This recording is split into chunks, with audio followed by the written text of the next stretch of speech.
Jean de Glignasti, bonjour. Bonjour. Qu'essaye de faire Sergueï Lavrov en multipliant ses tournées en Afrique?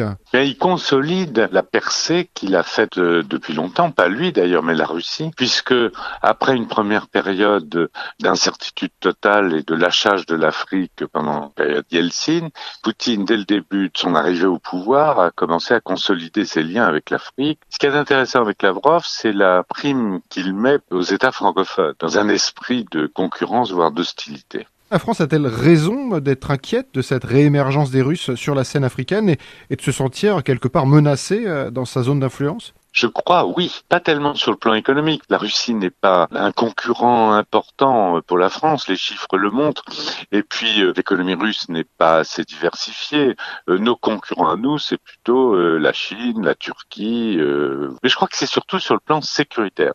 Parce que la France jouait en Afrique de l'Ouest et au Sahel un rôle sécuritaire, maintenant gravement atteint par une propagande russe extrêmement virulente. Au Sahel, la Russie se présente comme un concurrent direct de la France en matière de pourvoyeur de sécurité et qui vante son efficacité comparée à la fois l'inefficacité prétendue et surtout le caractère néocolonialiste de la présence sécuritaire française. Pourquoi la recette russe semble marcher et détacher l'Afrique francophone de Paris? Est-ce que les Russes ne font que surfer sur le sentiment anti-français? Ou bien est-ce qu'il y a autre chose qui fait que ça fonctionne? Je crois qu'il y a autre chose. On ne soulève pas les émotions nationales, on ne surfe pas sans qu'il y ait vraiment un fond. Parfois, la décolonisation s'est bien passée, ça arrive.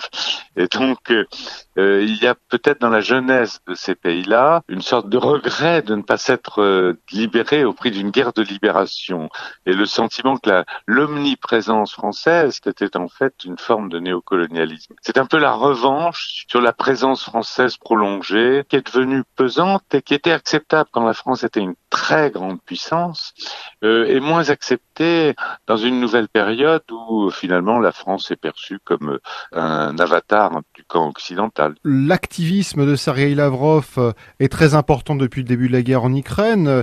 3 tournées sur le continent depuis le début du conflit. Est-ce que Sergueï Lavrov cherche d'abord à s'assurer des votes africains à l'ONU pour limiter les sanctions contre la Russie à cause de ce conflit? Je crois que c'est évidemment un aspect tout à fait prioritaire. Ce que la France faisait autrefois, c'est-à-dire la diplomatie française était capable de cristalliser un certain nombre de voix, notamment africaines, et donc ce qui la mettait à l'abri de résolutions hostiles, par exemple sur Mayotte ou sur des choses comme ça. La France a une capacité de mobilisation des voix africaines. Donc là, je crois que c'est bien la priorité de Lavrov, mais il y en a d'autres, hein, parce qu'il y a une présence militaire qui est là. La Russie a signé à partir de 2017 une dizaine d'accords militaires. Tous ces accords permettent à la Russie, notamment, alors il y a les volets habituels, coopération militaire, formation, livraison d'armement, etc. Mais il y a aussi un élément qui est nouveau, c'est la sécurité présidentielle. La Russie s'assure la pérennité de gouvernements, pas forcément démocratiques, mais en tout cas favorables aux intérêts russes. Et puis il y a l'aspect économique aussi, parce que l'aspect économique, c'est les ventes de centrales nucléaires. L'Afrique est un client très important pour les ventes de produits agricoles. La présence russe économique qui était autrefois centrée en gros sur l'aluminium en Guinée.